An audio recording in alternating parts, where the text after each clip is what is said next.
So that was a cool theme song, right? Yep. Awesome. Hey guys, so here we are. It is Tuesday. We're at a 12-12 show, and we have some of the usual suspects, right? But last week we talked about we're going to finalize or finish off our creative acquisitions portion with the man, the myth, the legend, Batman himself. So the man with the tool belt when it comes to creative acquisitions. So Chris, thanks for joining us today. Thanks for having me. Appreciate it. Yeah, it's awesome. And we got obviously John over there. Hi. And we got Tim. I think he's Robin to your Batman. Oh, I don't know. he's Well, the only other option is Batgirl. That pretty substantial Batman himself, I think. Yeah. Wow, there you go. Cool. So, just a few things, right? So, Chris was out here to teach over the weekend, which was just great to have him in town and teaching and doing his thing. So today, here's what we're going to do. First of all, if you're watching live, make sure you type an L in the comments. If you're watching it later on in the day and it's recorded, make sure you type an R. It just helps us track things. Now, today is a little different. So we have Kevin and Christian here. They're running around doing things and all that. But typically, one of them is monitoring questions. But today, because the conversation is going to be a little bit different, I think, and it's going to be really just giving Chris the opportunity to share more about who he is, what he does, and stuff like that. We're going to not take questions during this, so we're not going to answer anything live, I guess is what we're saying. But what we will do is we'll jump on afterwards and we'll respond to your questions. If it's something that Chris needs to answer, here's the catch. Maybe you can jump on later, but I know you have to catch a flight, right? So he's going to be heading home. So that won't be possible, but we'll do our best to get all the questions, and maybe baby Batman can do it. Baby Batman. Wow, baby Batman. Bat baby. Bat baby. Bat baby. There it is. Bat baby. Well, anyway. I'm thinking spandex right now. That's all I'm thinking. That's what I'm just. Do they know the story of Batman? No, why it's Batman? I think most people don't understand why we Okay. call you Batman or why we went with Batman as a theme today. So that's a great segue into maybe sharing a little bit about behind the story of Batman. Sure. I always talk about superheroes, and different superheroes are different because they have different abilities. Well, Superman is a superhero because he can do things other people can't do because he's from outer space. He's different. Spider-Man is a superhero because he has the strength of a bug. He's different. Right. He was bit by a spider. Batman is different in that he simply uses his intelligence and his resources to do what he does. There's nothing special about him. I tell people he's probably a real estate investor because he's got lots of cash. But he uses creativity, and so that's why Batman is my favorite superhero, and that's why people kind of nickname us Batman, because we are creative and we use our resources, not anything special, nothing that nobody else has. Right. And there you have it. Now everybody knows, right? And we'll keep this on file, I guess, because I think I've heard this before, right? But It's not because I wear spandex, no. Thanks for clarifying. Yeah. That's awesome. So creative acquisitions, right? So for those of you out there that don't know about Chris started out as a school teacher. Now, refresh my memory. What grade? I taught high school English for 10 years in the public schools in Illinois. Okay.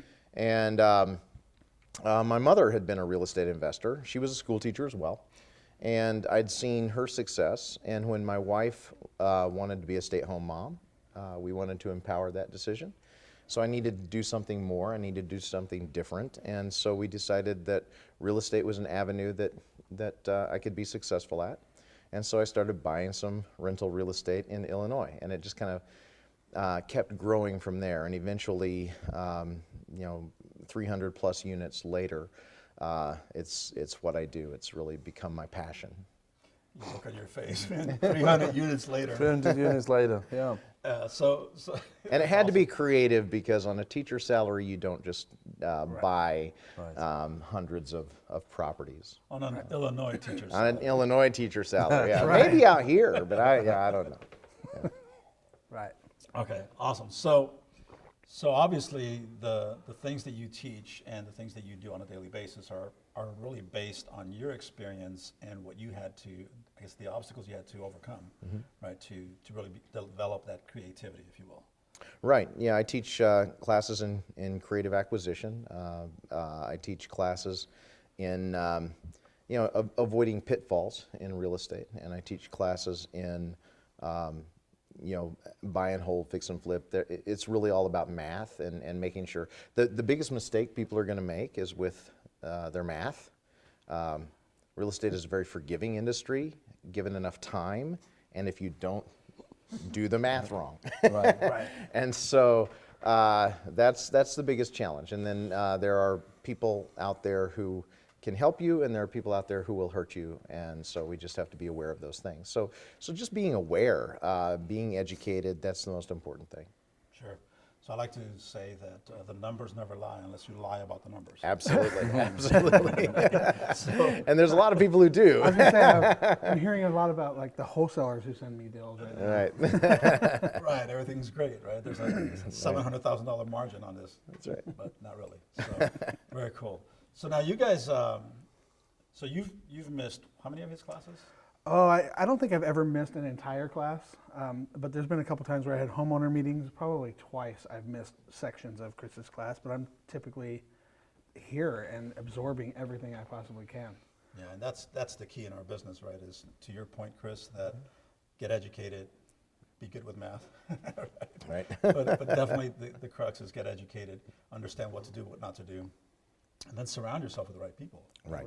So now, John, you've done some creative stuff as well, and I know that a lot of it came from listening to Chris and Tim. And Absolutely. I mean, I remember sat in Chris's class for the first time because I wasn't able to go to Chris's class kind of first year and a half, and then eventually I was able to attend the class, and I sat there for whatever it was, 6 hours, and it just blew my mind for the entire time. But it was, you just got to listen very carefully. It's very creative, but at the same time, the way Chris brings it across is very simple. You can be very creative. You've just got to have it all organized. So for me, the idea of even something like Subject 2 or something like that, it just didn't make sense to me. But then eventually, now we were talking about this a couple of weeks ago. We just got a new one up in Hemet that we're looking at now, and we're getting very creative, taking the mortgage over Subject 2, doing an equity split with the homeowner as well. All the numbers make sense. But for me, I don't have access to Chris every day. So Tim's my next stop, and hey Tim, can I ask you about this deal? Can I talk these numbers through? And I know Chris has obviously learned from the best. Tim's learned from the best with Chris. So right, absolutely. Makes a lot of sense. So the cool thing about that is that you're going off and doing your own thing now and being creative about it. And Tim's off doing things. Tim and I work together pretty close, and we're doing things. And then other people learn from us, right? So it's kind of like there's this ripple effect that you've created, Chris. Absolutely, it makes me feel really good. It does. I know. For a couple of years, I taught with the Guru programs out there. There was a promoter out of Florida, and we would go out every weekend and be teaching different real estate trainings, and I would be representing different gurus because it was just a promoter. We were just hired guns. And I knew that the people in those classes, that anybody could do it. And I also knew that most of them would not. Yeah. And it's primarily because they won't get involved with a group of people who are doing it. And that's the difference. People who say, hey, that guy on TV, he did that deal and took him 30 minutes to do it. I think I can do that in 20, and those are the people who are destined for failure because they're not seeking the right resources. They're not seeking the right people to lean on. And there are a lot of people who will educate you and who can educate you. There's a lot of people who can put it together. The most important thing people can do is get involved in a group that is doing what they envision themselves to do, and move forward with that support system and that network. Because without it, it's very hard. I mean, I had my mother. I mean, that was my group. But Right. absent of that, I wouldn't have been able to do anything. Nice, very good advice. It's similar to the challenges that we face, right, getting started. Do you think that, from the creative perspective, do you think people too often try to get too creative? You know, I think that a lot of people hear creative strategies, and because there may be a deal there, the creative strategy may work, they will fudge on their numbers. Right. I was teaching a group in Omaha this past week, and after the session, that was before I got here. It's been a busy week. After the session, a guy came up to me and said, "Okay, if I wanted to fudge on the numbers, I have a house." Yeah, that's what it was. I mean, that was his question. I have a house I'm interested in. I think I've got it worked out where there's the deal, but if I wanted to fudge on the numbers, which of these numbers could I fudge on? And the answer is don't. You know, it's not a deal. If the numbers don't work, don't do that deal. Right. I mean, yeah, technically you can fudge on your profit. I mean, that's because ultimately that's what's going to suffer if you fudge on the numbers. Right. But you know, it's amazing. A lot of people can deliver information. I believe that there are people who can deliver it more understandably than others. There's a lot of information out there. The most important thing is taking action and being involved with an organization that can help, that you can just kind of lean on and you know, commiserate or be excited about. I mean, it's just it's like being in a family. Yeah, no, I appreciate that, because that's when I was starting out. That was my challenge, right? Is I chased the dream, and I chased education, and inevitably, right, I was left with, okay, so I learned something. Now what? What's my next step? Where am I going to go? And really nobody to ask questions of, right? So, and that leads to obviously failure, because you have no choice but to quit, right? Or at least put it on pause for an extended period of time, which I did. I think I got bit by the bug in '97, right after I bought my first house, and I really didn't do anything till '05, and then it was like, ooh, maybe I shouldn't have done that, right? And then in '11 is like when I really got into this, and it started working for me. But it was exactly that reason, like Chris was saying, that surrounding myself with the right people, getting the right education, and then applying that with a safety net, if you will, of a team behind me and around me to help me through that process. Because otherwise, I'd have been drowning for sure. Do you know, I'm thinking back when I first thought about real estate, was watching one of those infomercials late night. It was actually in, I know, it was 2004, 2005, laid in bed, and you know, I was coaching soccer at the time, didn't know anything about real estate, and I saw one of those infomercials on TV, buy houses, no money, no credit. I said, do you know what? 197 bucks, I'm gonna buy it. I'm gonna become a real estate investor with 197 bucks, and this box, I wish I still had it, because this box was huge with probably 20 books in there, 20 DVDs in there, and I opened it up, I read the first couple of pages, and I stuff it, I can't do that, it's too much information.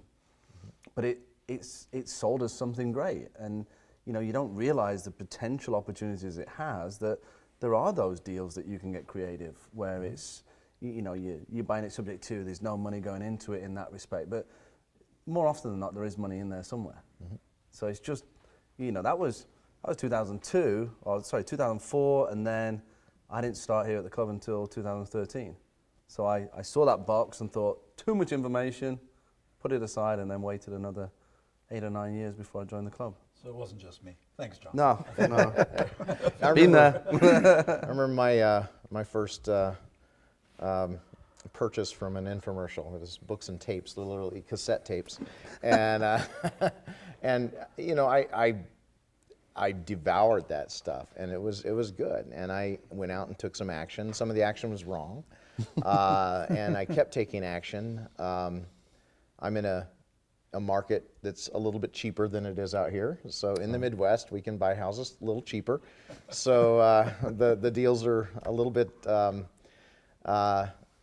less risky from that perspective, but everything feels like a big deal. You know, and creativity is that's the real trick. There was a guru, and it was one of the gurus that I was teaching for years ago, and he had some kind of a challenge where he would fly into a city and he would find no money down deals, and he would do that. The challenge is they weren't good deals, but he didn't say that. You know, I mean, anybody can overpay for anything.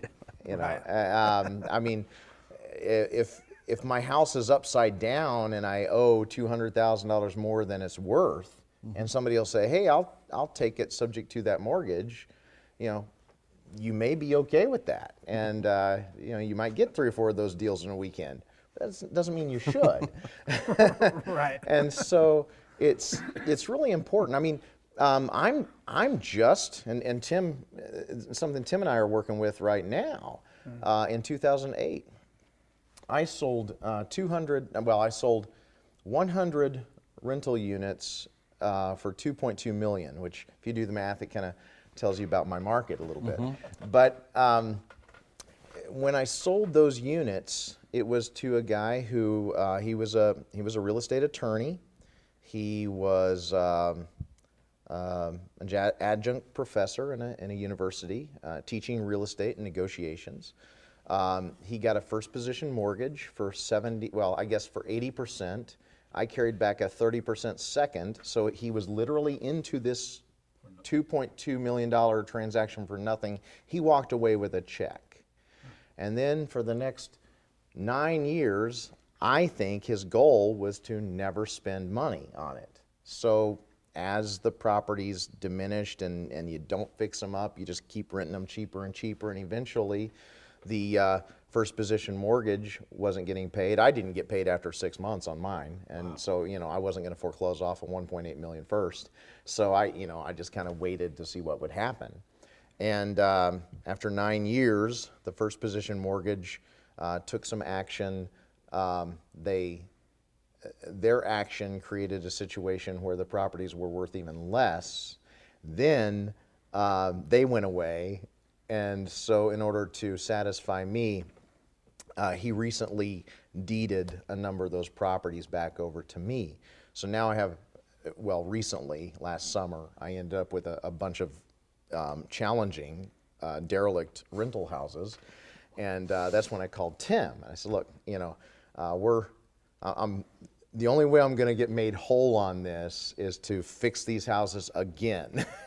And so with some of Tim's resources, we've been working through that scenario, you know, rehabbing a number of rental properties, fixing them, more fixers than rehabs, but getting them occupied, and then we've been selling some in order to pay for the fix-up of the others. And so having, again, knowing the right people, being in the right team, you're able to do more than if you're doing it all alone. Right. I've heard Dave talk about it a few times, about Tim getting excited at the opportunity to do a deal with you, and you know. I don't know that Chris knows that story. Oh well, I don't know anything about what the deal entails, other than I just heard Dave say one day Tim got excited because Chris is calling him, and it's to discuss something that Tim can potentially help Chris with. That was the day that we were doing a podcast, wasn't it? We were doing podcasts we're at the that studio, day. we're going to do podcasts, and he gets a phone call, and it was like a kid in Christmas, right? Seriously, it was like he lit, look, see the way he is right now? He just lit up, right? And we're like, what the? Chris is calling. Yeah, exactly. Chris is calling me. Not the other way I got around. to take this call, guys. Sorry. All right, bro, go ahead. Take the call. And then he came back with a bigger smile, right? It was like ear to ear, and then some. So it was cool to see that for him. And it's awesome to hear that you guys are working together and doing things. Absolutely. So that's great. And I need, you know, what Tim brings to the table is very important to what we're doing. Yeah, at that time you hadn't taken ownership of those Right. properties yet. We were trying to figure out a creative way to get those properties back. Exactly. And how are we going to, or how are you going to be able to take these properties back and make it make sense to where you don't take back bad stuff, right? I mean, like you just said, everybody can buy a bad deal. So we want to make sure that you weren't getting back into a bad deal. So it was really cool for me to get that call from Chris. And when it was like Chris calls me. You know, if I call Chris, he'll call me back. That's a big deal.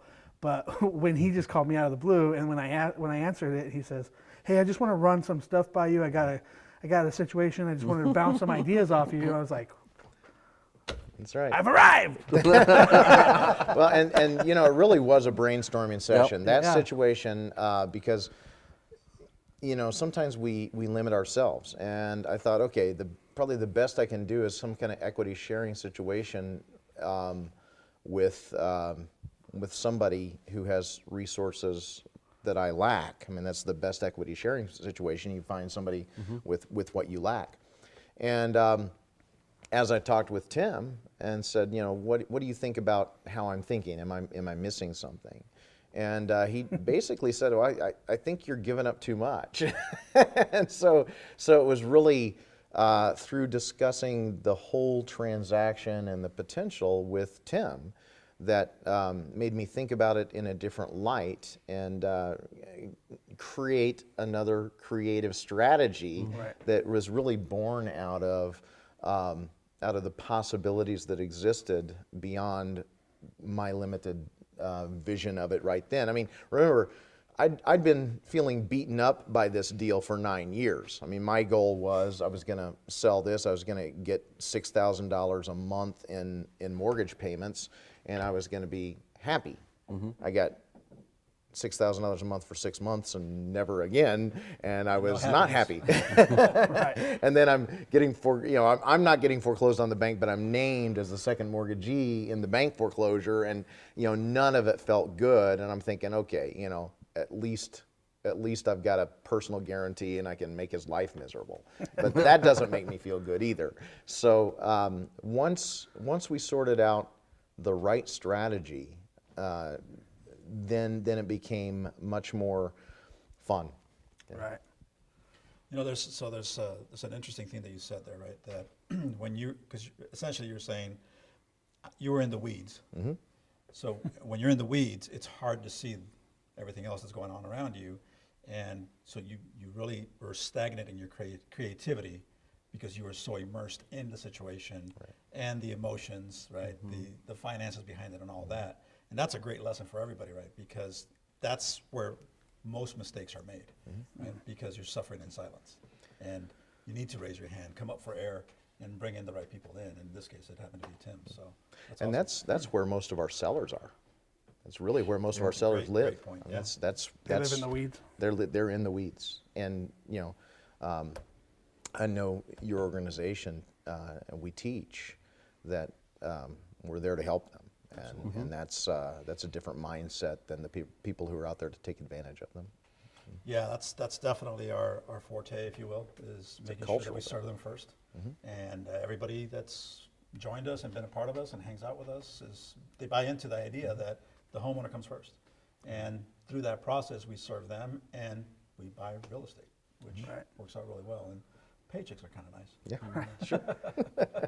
One of the cool things, well, I say cool things, but you know, I never, inside of that conversation, that brainstorming conversation, I really didn't bring anything new back to the conversation. I only regurgitated back to Chris things that I've learned from him, right? So it literally was just a matter of, you taught me this, like you're not seeing that, but you taught me this in class, or you taught me that as a strategy, and you're not seeing it, but that's a possibility here. So I think that all I did was really just give the 10,000 foot view where he was stuck in it. And I think it's kind of cool. And now we're actually working on creative ways to exit the properties, right? So packaging up these properties in packages of 25 and 50 and selling them off to people who want positive cash flow. You know, there's a lot He said 25 and 50. 25 and 50. I mean, there's a lot of people that are just joining us here at the club. They're out finding that first deal, and you know, I'm sat here going, oh yeah, I've got creative, and I'm thinking, 25, 50, that's it. Yeah. I know the amounts are different, but I couldn't even imagine trying to wrap my head around 100 properties and splitting them up and everything else that's going on. But What's interesting is a 25 is probably the same as what some people would pay for one. Depending on where you're at. It's really. I mean, there's some markets where we do our analysis here in class, like we did this We pull up a house and think, okay, wow, I could get 10, 15 for that, Right. What is it you tell them, just add a zero? Yeah, just add a zero, right? If my numbers are unusual, just add a zero. It makes sense. That's funny. All makes sense. That's funny because just today, Oscar was in my office and Chris, and we were talking about a deal that Oscar and I are doing and how much money we're going to make. And Chris is like, "Holy cow!" And I'm like, "Chris, just if it bothers you that much, just remove a zero." Just remove Take a a zero. zero. He says the same thing to us all the time. Now I get it. Like, oh yeah, great deal. Right. So how many years, Tim, for you have you been taking Chris's class? Oh, 8 years. So 8 years. 8 years. I find it so cool that we're having this conversation about you being in Chris's class and being so attentive to not miss a class, to learn and then be able to give back to Chris in the way that you've learned from Chris before. For me, I just find that so cool that you found yourself in a position to work with and help your men to go through whatever it is they need to solve their end. I just find that incredible, really. It's and you're now doing this yourself. I know you've taught me a bunch of things. I know if I need something creative, I'm coming knocking on your door first in this club, and I just think it's fantastic. So Yeah, it ties it right back to what Chris was talking about, right? That when you find the right group and you surround yourself with the right people, then all of the things that John just said are possible. Right. Right. Right. And it's possible for everybody involved, right? It's not, like we coach people, we do all these things, and we learn a lot from them, right? Right. Through that process as well. So, and I'm sure the same. Would you say you agree with that, Chris? Oh, absolutely. Yeah. Right. It's just through the process of teaching, you're learning, and then you're teaching that you just learned, and then you learn some more stuff, and then you get even more creative. And it's tough to be creative like a homeowner, right? To be creative when you're stuck in the weeds, Right. Because there's so much pressure and everything else. But once you can step back, man, the possibilities are insane. Yeah. I was just going to say that, like, for me, I met Chris sitting in the room, right? As a student, as a club member, just like anybody else who happens to see Chris speak in public. And it was about probably 5 years ago. Has it been that long since Dave asked me if I wanted to go pick you up at the airport? And then from that moment on, I pick, whenever Chris comes into town, I pick him up, we go have lunch, we spend an hour on the road, from... Really? An hour? Really? They've gotten shorter over the years. I was always wondering why the trip always took me out through like San Francisco and places like that on the way back to the We always office. take the long but, way. They call me Magellan around here. So, but at the end of the day, we had an opportunity to, first of all, we talked about different strategies, and when we started, I know I asked a lot of questions about deals, but then we actually started talking about personal stuff, and we started becoming more friends than anything else. And that's what you were saying, is we build real relationships with the people that we work with, and it's one of the coolest things when when your mentor becomes your friend and you just start doing things together as opposed to just a phone call and asking how do I get this deal done. It's really cool. one of the things that I want to mention. I don't know who's going to be watching this, but I don't do mentorship.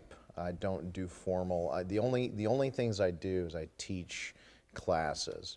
Like I said last week, my schedule was I did an evening. I'm from Illinois. I did an evening presentation in Omaha. Came here. Next week I'll be in Denver and Nevada, the following week, and so forth. People periodically come up and, do you have a business card? I don't give out my information. I don't do that because nothing about me is about me. It's always about where they are and the group. And so, because even if they have my business card, I don't know that particular market. I don't know if they think they're going to call me up and say, is this a good deal or not? And I won't have a clue, but the people here will. And that's why I don't give out that information. Now, there's plenty of people who have my information, and Dave and Melina and Tim and all of you guys. You can give my phone number to anybody you want to who needs a question answered. That's not a problem for me. But I never promote myself, and I never, I don't have a program for anybody. What I do is I teach a class. So the most important thing is to be aligned with people who are doing what you want to do in your area. And that's true of everything, not just real estate. My son just graduated from seminary, and he's going to be a pastor. Just got his first job offer. It's really good. Wow, that's cool. And I'm so excited about it. And but the people who want to be in his church, his community, he's not going to be nationwide. It's like I said, it's building a group, building a network, building a family. So it's true of whatever the endeavor. This just happens to be real estate, and I enjoy it immensely. Right.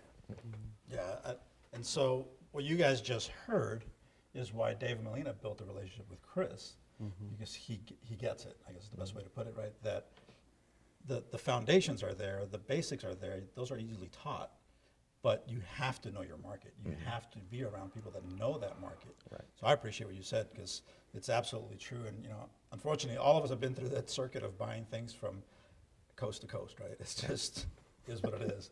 And we all, I get the mailers, I get my packages in the mail still from things that The guru I used to teach with, their coaches were in a phone bank in Orlando, Florida. I mean, how are they going to speak to your deal here? I mean, that's right. I called it many times. And just think of the math. If the same coach is doing something here and doing something in my market, and the attorney fee is the exact same amount, think of the difference in a percentage of the deal that happens to be. And if they don't know that math, and that's why we bring it back to the math, if they don't know that percentage may derail one deal and not another, then you need to find a different organization. Right. Yeah, I like to believe that. Actually, I don't like to believe. I know for a fact that if you're not willing to put in the work, the time, the effort to find the right people, right, then don't even bother with this business. Right. Because if you're just going to snap up whatever it is, the next shiny object, whatever it is, right, that comes your way, you're going to get frustrated. You're going to end up in a situation that you don't want to be in. And that's because I've been there. And I know what that looks like. I know what it feels like, and it's not fun at all. But this is home now. This is where it's at. So Cool. you have anything else? You guys are working on anything else? I think tell you guys. We mainly we're working on different strategies to exit these 100 or so properties, and we, like I said, we're ready to package them up into packages of as small as one deal, right? I mean, No, we wouldn't do that. we can do one property, one-offs, but we're looking at packaging up in 25 to 50 properties at a piece at a time, and then, fully rented, fully rehabbed, fully managed, hands-off type So investment. it's a complete solution. It's a complete solution. But one of the things, I always tell people, understand the motivation, and then you'll be able to understand the creative solution. If you don't understand the motivation, then you don't. So my motivation is, I got back from this individual. I have a number of properties in different LLCs that have nothing to do with this deal. But I took back 58 units that were in need of some serious work. The ones, remember I sold 100. There were 42 that I didn't even want back. So that's how bad they were. The ones I took back needed fixed more than rehabbed, but the ones we needed to fix up. So we were able to creatively acquire the funds to fix them up, but the motivation is I need to pay those funds and to recoup the investment. So it's not that I really want to get rid of all my properties. I don't. I'm a buy and hold guy. I want to own as much as I can, but what will happen is I'll end up owning about half of them by selling the other half. And so that's my motivation, to sell half of it in order to pay for what I'm going to be able to keep. And so like Tim said, we're looking for a buyer who is, you know, about 1.25, 1.5, and we can put together 50 properties. You know, half of that we can put together 25 properties. And it sounds like a lot of properties, but we were talking about this earlier when we were doing the analysis. The more the properties, the more stable the portfolio. If you have one property and it goes vacant, you know, it's a roller coaster. But if you got 25, 50, and one or two goes vacant, or even 3 or 4, it's much more stable. Right. And so this is for somebody who's just like maybe not excited about where the stock market is or whatever, and they're interested in something in real estate. That's really who we're looking for. I don't do deals with students, so if you've ever seen my name before, don't call. but I will, because students have a different expectation. I want them to be interested in the deal, not interested in the relationship with me. So that's the key. Right. And so that, you know, that's the main thing that I'm doing. I'm doing a lot of I just bought a house on a contract for deed from a friend of mine from a church. He bought it for his daughter, and she decided she would rather live somewhere else with someone else, and so he needed to sell that house. So I bought it creatively. He would rather have monthly income. Well, I mean, once we talked about it, he realized he would rather have monthly income than a check. And he realized that was good for him. So we were talking about part of the conversation. It's just part of the conversation, getting people to understand that creative solution may be of benefit to the seller much more than a cash offer. So, Right. Yeah, I like what you said, that understanding the motivation. Absolutely. And then you can provide solutions and so forth. So that's awesome. There's one thing that I realized probably about 4 years ago in constantly coming back to your class, Chris, is that for a long time I came and I was like absorbing all this information about subject to and all this creative stuff. And then all of a sudden one time I'm sitting here and I'm listening and I realized, man, has he ever said that before? Because what I heard was more about negotiating with the seller and the conversation you're having with the seller, and all of that was inside there. And now looking back, I'm like, it must have been there the whole time, because it's been there for the last 4 years, you know, the same thing. But I just wasn't ready to hear. It must have been there, but I just wasn't ready to hear that. But there is so much in your classes about negotiating and talking to the sellers and really getting down to what is important to them, and being able to, you know, even so much as the language that you use to make sure that they hear the offer, to make sure they actually hear the offer, as opposed to just confusing them, really. So there's so much in his class that it took me 4 years to just hear that part, and I still learn something new every time I'm, you know, sitting and talking to Chris. So. Or driving them through San Francisco. Or driving them the long way. I learn a lot too. How many exits he misses? Yeah, that's right. Hey, what? That looks familiar. Are we supposed to go out there? Yeah, Chris, we're going this way. Right. Different way. I found a new way. That's awesome. got- So, any, what's that one thing that you want people to know out there about what we do? The one thing, I guess the one takeaway is creativity is, it's not a gift. It's more of a skill set that one can develop. And that's one of the reasons we kind of bring it back to Batman. Batman has a tool belt, and it doesn't do him any good at all to pull out the wrong tool. Right. And so creativity involves listening to the challenge, understanding what is the challenge, understanding who owns that challenge. Is it my challenge? Is it the seller's challenge?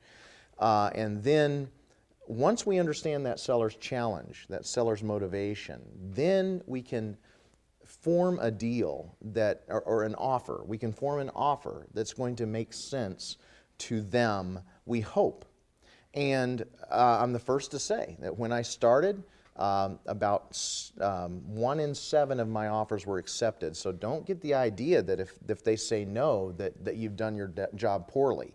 If you get more yeses than no, you're paying too much. It's absolutely. Yeah, if you get more yeses than nos, you're paying too much. So the idea is understanding what is the challenge, who owns the challenge, craft that offer relative to the challenge, and present it in a way that they understand the benefit of that offer to them. And if they understand the benefit to them, they're more likely to say yes. Right. And most of the time they won't. And that's okay. Right. Yeah, that's awesome, because I look at it as 1 out of 7, right? That's not bad if you think about the numbers, right? It's better now because they call me. Because they call you, right? So the point, though, is that 1 out of 7 were favorable, but you went through the experience and the learning cycles through those 7, and then you did 1 out of 7 again. So now you have experience over the 14 that you've put together, and that just grows exponentially to where now they are calling you, right? And so that's the game changer, right? But it becomes consistency. And earlier you said you bought these tapes, right? Not to date ourselves, but you bought tapes. Yeah, that's right. And you absorbed it all, but really you absorbed it, and like you said, you took action. Taking action. And you kept taking action. And you got your bumps and bruises, right? Oh, absolutely. Everybody does. Right, we all do, Everybody right? We does. scrape our knees, we get back up, and it's all good. But it's really about commitment, consistency, activity, right? And once you can put those things together, that's awesome. Yeah. So there you go, guys. Tell you what, Chris, thank you so much. Appreciate you spending the time with us. I know you got to catch a flight and all that other good stuff. Thank you so much for having me. It's awesome. For stopping in. I know that everybody got had a blast in your class this weekend, so great stuff. And you play with Batman again? Can't get his lights up. So, yeah, so there you go. So now you know who we all learn things from. It's Mr. Chris Albin here. So again, thanks for the time. You guys you probably need to listen to this a few times. So rewind, listen to it again.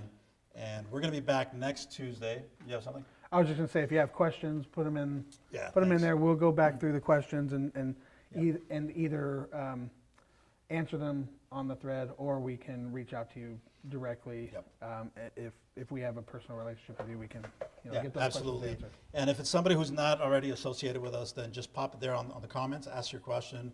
We'll reach back out to you. We'll get a hold of you, and we'll figure things out and get that answer for you. At the end of it all, though, it's all about creating the opportunity, right? Create the opportunity, and good things will come. So we learn from the best. We just got to keep moving forward.